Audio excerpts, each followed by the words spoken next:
Welcome to the e-learning platform of Cambridge International School, the SUA.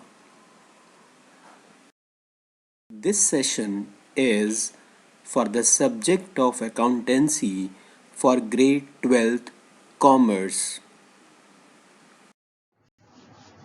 This is Kamaljit Sharma, PGT Accountancy, teaching accountancy for grade 11th and 12th in Cambridge International School, the SUA. Students, today we will continue our chapter number 8, that is accounting for partnership firms, dissolution of firm. In this chapter, we will cover the topics like meaning of dissolution of firm, difference between dissolution of a partnership and dissolution of a firm, modes of dissolution of firm, procedures for settlement of accounts, difference between firm's debt and private debts, accounting entries at the time of dissolution of firm, difference between revaluation account and realization account, and preparation of realization account, partners capital account, and bank account.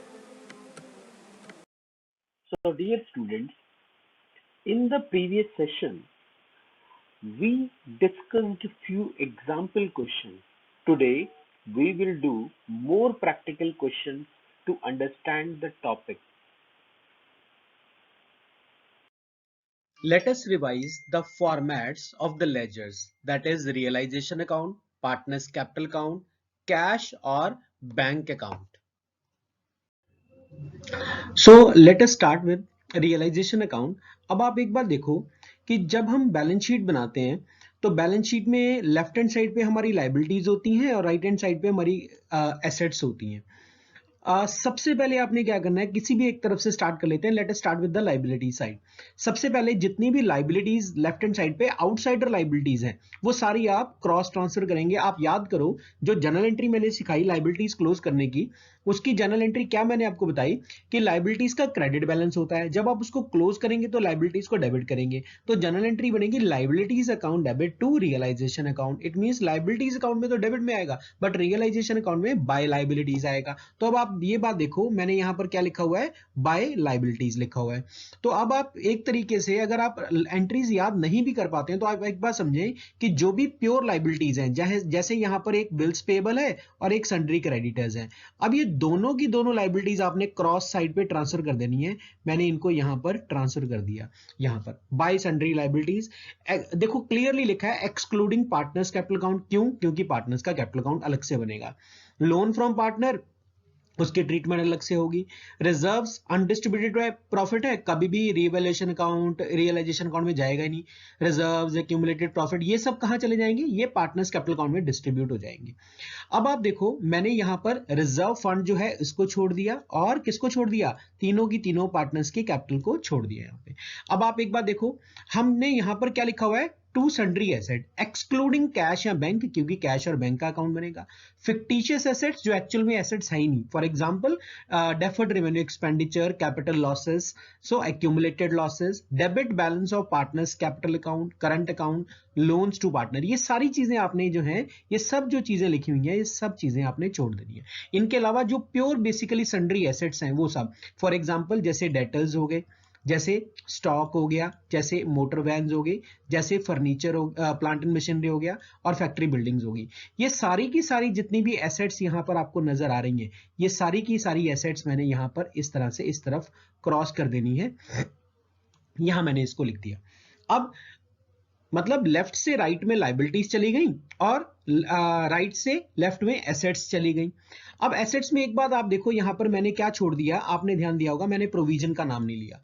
Provision जो है debtors की में से deduction की value जो है provision की debtors में डिडक्ट करके दिखाई जा रही है। अब आप इसको जब इस तरह से डेटर्स को नेट वैल्यू पे ये जो वैल्यू है ये नहीं लिखोगे, ये क्यों नहीं लिखनी, क्योंकि ये ग्रॉस वैल्यू जो है ये हमने लिखनी है, क्योंकि प्रोविजंस हम किसी को पे थोड़ा, ये तो प्रिंसिपल ऑफ प्रूडेंस या प्रिंसिपल ऑफ कंजर्वेटिज्म के हिसाब से हम anticipate no profit but provide for all possible losses के प्रिंसिपल के हिसाब से provision for doubtful debt create कर लेते हैं कि हमें डाउट है कि हो सकता है इतने पैसे हमें ना मिले। पर वो पैसे अगर हमें मिलते हैं नहीं मिलते हैं वो बात की बात है, हमने प्रोविजन बनाया और उसको कहीं राइट ऑफ नहीं किया, इट मींस बेसिकली ये एक लायबिलिटी नहीं है और ना ही कोई प्योर एसेट है। ये हमने जैसे कोई भी एसेट जिसके अगेंस्ट कोई भी प्रोविजन या रिजर्व्स बनाए गए हैं, जैसे फॉर एग्जांपल डेटर्स, डेटर्स को हमने ओरिजिनल ग्रॉस वैल्यू पे यहाँ पे ट्रांसफर कर देना है, और जो प्रोविजंस होंगे वो हमारे ऑपोजिट साइड में, ये देखो लिखा हुआ है to by provision on any asset, ये वाले प्रोविजन की बात हो रही है यहाँ पर। सो ये हमने यहाँ पर ये वाला प्रोविजन लिखा। इसके अलावा नेक्स्ट इज कि हमारी कोई भी प्रोविजन ऑन एनी लायबिलिटी, अगर बाई चांस यहां पर क्रेडिटर्स में से प्रोविजन लेस करके दिखाया होता तो वो हम यहां पर लिख देते, मतलब ऑपोजिट साइड पे हमने क्रॉस करना है। अब लायबिलिटी साइड एक बार चेक करते हैं, आउटसाइड लायबिलिटीज लिख दी हमने, रिजर्व फंड लिखना नहीं है, कैपिटल लिखनी नहीं है, इधर कैश एट बैंक लिखना नहीं है, डेटर्स लिख दिए, उसके अगेंस्ट प्रोविजन भी हमने लिख दिया, then stock, motor vans, plant and machinery, factory building, ये सब हमने लिख दी। उसके बाद अब आप देखो ये एसेट्स जब यहां पर हमने लिखी हुई है, ये सारी की सारी एसेट्स, इन एसेट्स को अगर तो कैश में रियलाइज हो जाती हैं तो ये देखो रियलाइजेशन अकाउंट में ही कहां लिख दी हमने, क्रॉस साइड में, मतलब ऑपोजिट साइड पे। और ऐसी अगर लायबिलिटीज जो हैं उनकी अगर पेमेंट हम कैश में करते हैं तो वो हमने यहां पर लिख दी, देखो क्रॉस साइड में, ये हमने यहां पर बेसिकली क्रॉस होंगी सारी एंट्रीज। डिसोल्यूशन का मतलब ही है कि सारे अकाउंट को क्लोज कर देना। और अगर कोई अनरिकॉर्डेड एसेट है तो वो यहां पर रिकॉर्ड हो जाएगी क्योंकि पैसा आ जाएगा, और अगर कोई अनरिकॉर्डेड लायबिलिटी तो यहां। अगर किसी एसेट को किसी पार्टनर ने टेक ओवर किया तो यहां पार्टनर का नाम आ जाएगा, बेसिकली बिजनेस के लिए तो वो रियलाइजेशन ही हो रहा है, बट क्योंकि वो पार्टनर ले जा रहा है, पैसे नहीं दे रहा है, इसलिए कैश नहीं लिख रहे हम। और उसके बाद अगर कोई लायबिलिटीज है तो वो पार्टनर यहां पे। इसके अलावा कोई भी और एंट्री जिससे एक्सपेंस लॉस की बात आएगी वो डेबिट साइड में चली जाएगी हमारी, और अगर किसी से इनकम आएगी तो वो हमारा क्रेडिट साइड में चला जाएगा। अब if the credit side exceed the debit side, अगर क्रेडिट साइड ज्यादा आएगी तो हमारे पास क्या निकल के आ जाएगा, प्रॉफिट आ जाएगा। वो अगर तो पार्टनर्स के करंट अकाउंट है तो पहले करंट अकाउंट आप बना देंगे, और अगर क्या कहते हैं फ्लक्चुएटिंग कैपिटल है तो सीधा कैपिटल अकाउंट में ट्रांसफर कर देंगे। और इफ अगर मान लो फॉर एग्जांपल कि आपकी अगर डेबिट साइड ज्यादा आ जाती है, डेबिट साइड ज्यादा आ जाएगी तो क्या हो जाएगा, आपको लॉस हो जाएगा। अल्टीमेटली प्रॉफिट चाहे लॉस कुछ भी हो, ऑल पार्टनर्स ओल्ड रेशियो में, मतलब प्रॉफिट शेयरिंग रेशियो में वो डिवाइड हो जाएगा। So this is a format of realisation account. अब हम इसके बाद चलते हैं पार्टनर्स कैपिटल अकाउंट पे। अब आप अगले कुछ इसमें देखो कि जो फॉर्मेट में कि पार्टनर्स कैपिटल अकाउंट है, पार्टनर्स कैपिटल अकाउंट में वहां बैलेंस शीट में देखो हमने इस साइड पे पार्टनर्स का कैपिटल अकाउंट छोड़ दिया था, वो हम यहां से यहां ले आए। अगर किसी पार्टनर का डेबिट बैलेंस होगा तो वो एसेट साइड में से हम यहां से यहां ले आएंगे। इसी तरह से लायबिलिटी साइड में हमने रिजर्व छोड़ दिया था, वो रिजर्व यहां पर आ जाएगा। ठीक उसी तरह से कोई अनडिस्ट्रीब्यूटेड प्रॉफिट होगा, अनडिस्ट्रीब्यूटेड जनरल रिजर्व या वर्कमैन कंपनसेशन फंड वो होगा तो वो लिख देंगे हम। ऐसे ही कोई अनडिस्ट्रीब्यूटेड लॉस होगा तो वो वहां से यहां पर चला आएगा। कोई भी अनडिस्ट्रीब्यूटेड लॉस अगर इस तरफ एसेट साइड में दिया हुआ है क्योंकि उसका डेबिट बैलेंस होगा तो वो यहां पर इस तरफ आ जाएगा इन दोनों के फॉर्म में। या तो क्या होगा, प्रॉफिट एंड लॉस अकाउंट लिखा होगा, एडवर्टाइजमेंट सस्पेंस अकाउंट लिखा होगा, डेफर्ड रेवेन्यू एक्सपेंडिचर लिखा होगा, कैपिटल लॉस लिखा होगा, एक्यूमुलेटेड लॉस लिखा होगा, कुछ ना कुछ इस तरह की चीजें लिखी होंगी। उसके बाद आपके पास आता है कि अगर कोई एसेट टेक ओवर की, याद करो इधर से एसेट थी वो इधर टेकन, इस तरफ टेकन ओवर ही, यहां से एसेट इधर टेकन ओवर ही, तो अगर इधर आई रियलाइजेशन अकाउंट में तो रियलाइजेशन अकाउंट से वो क्रॉस एंट्री कहां चली जाएगी, वो यहां पर चली जाएगी टू रियलाइजेशन पार्टनर के कैपिटल अकाउंट में। और अगर इधर से है तो लायबिलिटी टेकन ओवर हुई है तो वो यहां से यहां आ जाएगी। उसके बाद नेक्स्ट क्या होगा, अगर रियलाइजेशन का प्रॉफिट है तो वो हमने यहां लिख देना है, रियलाइजेशन का लॉस है तो वो हमने यहां लिख देना है। अगर if the credit side exceed the debit side, अगर क्रेडिट साइड ज्यादा है तो इसका मतलब पार्टनर्स का पैसा फालतू में बचा हुआ है, वो पार्टनर पैसा विड्रॉ कर ले जाएंगे, एक्सेस जो उनका पैसा होगा वो पे हो जाएगा, मतलब फाइनल सेटलमेंट हो जाएगी। And if the debit side exceed the credit side, अगर डेबिट साइड ज्यादा होगी तो पार्टनर्स को पैसा लाना पड़ेगा अपने अकाउंट को क्लोज करने के लिए, लायबिलिटीज को पे ऑफ करने के लिए। एक सिंपल सा फॉर्मेट है पार्टनर्स कैपिटल अकाउंट का, ये बेहद ही इंपॉर्टेंट है और इजी भी है, कोई प्रॉब्लम नहीं। अगर आपने एक बार रियलाइजेशन अकाउंट बना लिया तो आपको किसी तरह की कोई भी प्रॉब्लम इसमें पार्टनर्स कैपिटल अकाउंट को बनाने में बिल्कुल भी नहीं आएगी। और उसके बाद last is your cash account. Cash और बैंक में क्या करना है, रियलाइजेशन की कोई एंट्री अगर उधर इस तरफ लिखी है रियलाइजेशन अकाउंट में वो इस तरफ डाल देंगे, अगर रियलाइजेशन की क्रेडिट साइड में लिखी है तो वो इस तरफ डाल देंगे। इसी तरह से अगर लेफ्ट हैंड साइड यहां पर पार्टनर्स कैपिटल अकाउंट में इस तरफ कैश का कहीं नाम है तो वो पार्टनर्स कैपिटल अकाउंट में डाल देंगे। और इसी तरह से अगर पार्टनर्स कैपिटल अकाउंट में क्रेडिट साइड में कहीं नाम है तो वो क्रेडिट साइड में डाल देंगे। कहने का मतलब ये कि बैंक अकाउंट बेसिकली लास्ट में दोनों अकाउंट का क्लोजर है। सबसे पहले तो आप ये देखो, ये मैंने लिखा हुआ है बैंक बैलेंस ब्रॉट डाउन। अगर कैश इन हैंड या कैश एट बैंक का बैलेंस है वो इस तरफ, और अगर कोई बैंक ओवरड्राफ्ट है तो वो इस तरफ। ऑब्वियसली बात है, अगर पैसा आएगा बिजनेस में तो वो सारा का सारा किधर जाएगा, डेबिट साइड में, डेबिट विट कम्स इन। और अगर पैसा जाएगा बिजनेस से, जा रहा है, तो वो कौन सी साइड चला जाएगा, क्रेडिट साइड चला जाएगा। देखो लायबिलिटीज पे की तो पैसा गया, एक्सपेंसेस पे गए, पे किए, पैसा गया, पार्टनर के लोन की पेमेंट की, वो यहां पर पैसा गया। और अगर एक्सेस कैश पार्टनर्स को पे किया तो वो पैसा गया। इधर क्या, एसेट रियलाइज करने से पैसा आया, वो इस तरफ आ जाएगा। और अगर किसी पार्टनर ने कोई पैसा बिजनेस में लेके आया वो, तो वो यहां आ जाएगा। बेसिकली बाकी चैप्टर्स में जैसे आपकी बैलेंस शीट मैच करती है, उसी तरह से इस चैप्टर में आपका क्या मैच करना चाहिए, आपका टोटल ऑफ कैश या बैंक अकाउंट जो भी आप बना रहे हैं, वो जो है वो क्या आना चाहिए, इक्वल आना चाहिए। अगर ये इक्वल नहीं आ रहा, इसका मतलब आप कहीं ना कहीं कोई गलती कर रहे हैं। तो इस तरह से आप नेक्स्ट क्लास तक, नेक्स्ट लेसन में, नेक्स्ट सेशन में हम लोग क्या करेंगे, एक पूरा का पूरा क्वेश्चन सॉल्व करने की कोशिश करेंगे। उसमें आपको सारे कॉन्सेप्ट बताने की, एक जितने भी हमने कॉन्सेप्ट अभी तक सीखे उन सबको कॉन्सेप्ट को अप्लाई करने के लिए, वो जो भी कॉन्सेप्ट्स आपको अभी तक आपको सिखाए गए हैं उन सबको अप्लाई करके एक क्वेश्चन में करके दिखाया जाएगा, एक इलस्ट्रेशन आपको करके दिखाएगी। टिल देन आपने क्या करना है, सारी एक बार जर्नल एंट्रीज अच्छे से रिवाइज कर लेनी है। This is the easiest chapter of the whole syllabus. पूरे चैप्टर का सबसे इजीएस्ट चैप्टर है, सबसे इजीएस्ट टॉपिक है बेसिकली डिसोल्यूशन, सबसे इजीएस्ट। तो 6 मार्क्स का जो सिलेबस आपका इसमें से वो क्वेश्चन जो आएगा वो आप इसमें से बिल्कुल इजीली कर सकते हैं। तो ये आपने पिछले नेक्स्ट लेसन तक आपने इसको अच्छे से जर्नल एंट्रीज रिवाइज करके रखनी है, और ये तीनों के तीनों फॉर्मेट जो मैंने अभी आपको सिखाए वो आपने करके रखनी है अच्छे से। अब हम लेते हैं question. Bell and Yale are partners, equal partners. It is clearly mentioned equal partners means 1:1 is the profit sharing ratio. They decided to dissolve their partnership on 31st March 2019 और उनकी बैलेंस शीट जो है वो given है हमारे पास। दोनों की कैपिटल गिवन है, बेल और येल की। General reserve that is undistributed profit हमेशा पार्टनर्स कैपिटल अकाउंट में डिस्ट्रीब्यूट होगा। और एक नई चीज ये है, पार्टनर का loan. Bell is a partner, तो पार्टनर का लोन है, पार्टनर के हमने कितने पैसे देने हैं, 3,000 रुपए देने हैं। 3,000 रुपीज पार्टनर के लोन के नाम की लाइबिलिटी है।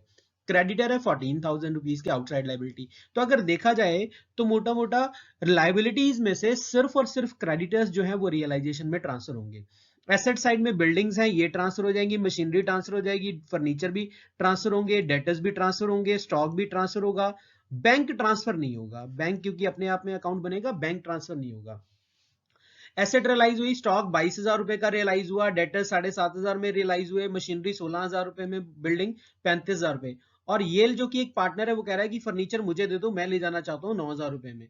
और Bell agreed to accept 2,500 in full settlement of his loan account. आप एक बार देखो, बेल के हमने पैसे देने कितने हैं, लोन के कितने पैसे देने हैं, 3,000 रुपए।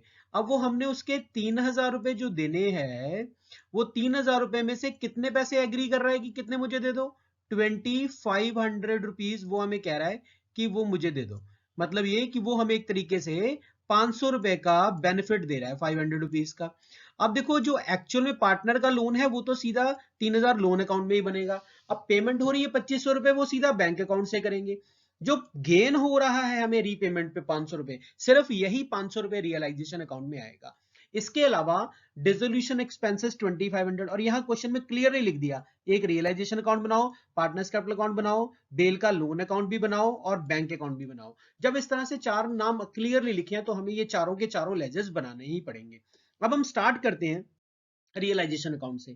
तो रियलाइजेशन में जैसे कि मैंने अभी अभी बोला था कि सिर्फ क्रेडिटर्स ही आएंगे, 14,000 रुपए क्रेडिटर्स आ गए। उसके बाद सारी के सारी एसेट, बिल्डिंग आ गई आपकी 45,000 रुपए की, मशीनरी 15,000, फर्नीचर 12,000, डेटर्स 8,000, स्टॉक 24,000। ये सारी की सारी चारों की चारों जो एसेट्स हैं, पांचों एसेट्स हैं, वो हमने लिख दी।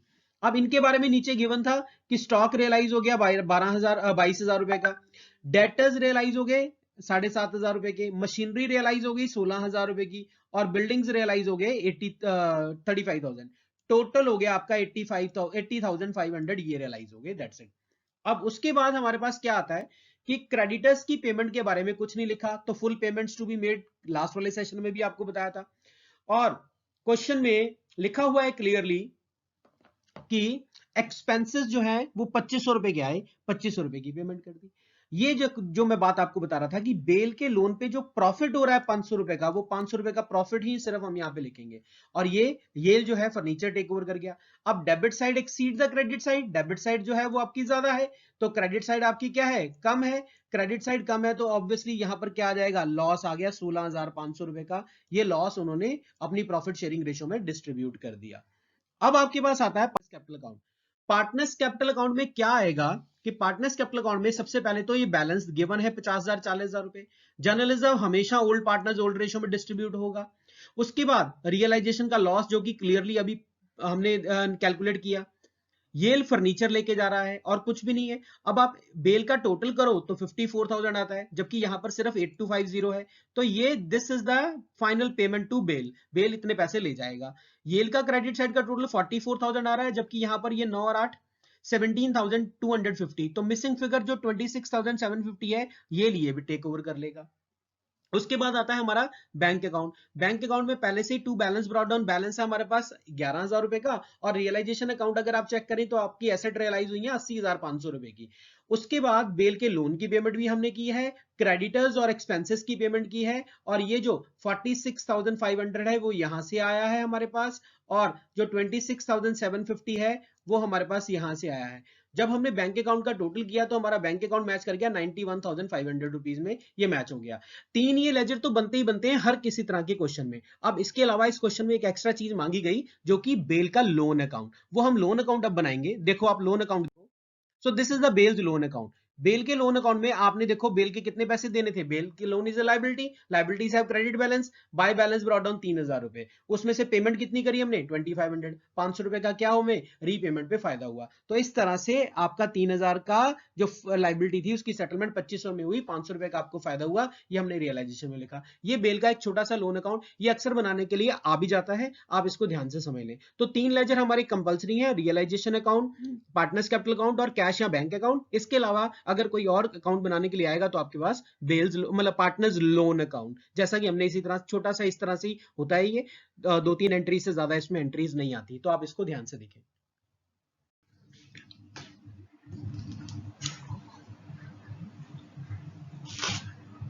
आज हमने कुछ एग्जाम्पल क्वेश्चंस को डिस्कस किया। मुझे उम्मीद है कि इन क्वेश्चंस को डिस्कस करने के बाद आप लोगों को इस टॉपिक से रिलेटेड जो भी कंफ्यूजन्स हैं वो क्लियर हो गए होंगे।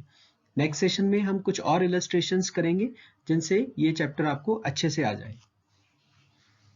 अब आज का होमवर्क जो है आपका वो बस इतना ही है कि आप जितनी भी एंट्रीज आप लोगों को इस सेशन में बताई गई, इस लेसन में जितनी भी एंट्रीज आपको बताई गई हैं उनको अच्छे से रिवाइज करें, एक बार लिख के देखें अपनी क्लास वर्क नोटबुक में, और उनको बाय हार्ट एकदम लर्न करने की कोशिश करें, समझने की कोशिश करें। तो नेक्स्ट टाइम में जब हम प्रैक्टिकल क्वेश्चन करेंगे तो उसमें ये आपकी बहुत सारी हेल्प करेगा।